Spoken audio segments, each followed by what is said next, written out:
Hello po mga karis. Ito po ang isang part po ng aking trabaho, ang pagiging barista. Tinutulungan ko po sila sa pagbabarista kasi kulang po kami sa tao. Titingnan po natin kung marunong pa po tayong mag latte art ng tulip or rosita or something. Okay? Just wait for this. Pagiging barista dito sa Alcobar, masarap na mahirap. Alam niyo na yun mga kabayan. Kaya always do your best to your job. At magandang gabi po sa inyong lahat. Hanggang sa muli po. At makiki-watch naman po ng aking mga video para very good ako ni Meta. Okay? Maraming salamat po. Hanggang sa muli. Prepare po tayo ng espresso. Yan po ang ating prepare. I-prepare po natin po yung espresso. Dapat itatang po natin yan sa bag sa origin.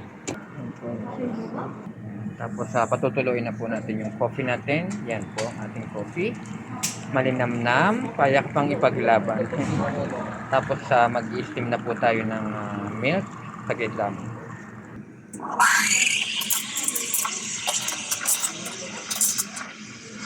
Mag-i-steam na po tayo ng milk. Mag-i-steam na po tayo ng milk ng 10. Ito na po yung steam milk natin. Ang gagawin po natin ngayon ay rosita kung kaya po. Ito po yung milk. Yan. Tapos i-round lang po natin ng ganyan. Yan. Kung may nahulog pa.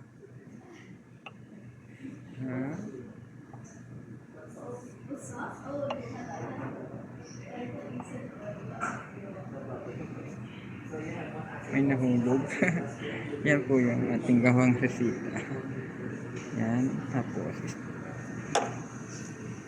kami matcha blended, matcha latte at matcha boba. Ito po ang aming number 1 bestseller dito sa Cosmo Cafe Alcobar, saka po lahat ng branches.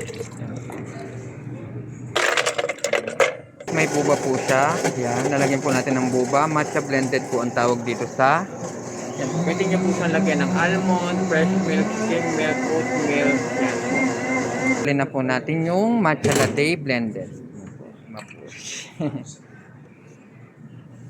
Yan. Yan na po. Yan. Tapos na po yung ating matcha blended with the almond milk. Ito na po yun. Ito po yung aming coffee shop. Cosmo Cafe, Food and Coffee and Art. Dito po yan sa Prince 30 sa may Alcobar. Ito po ang aming logo, Cosmo Cafe. Sa lahat po, pumunta po kayo dito at may libre po kayo sa aking kape or churros. Okay, thank you po.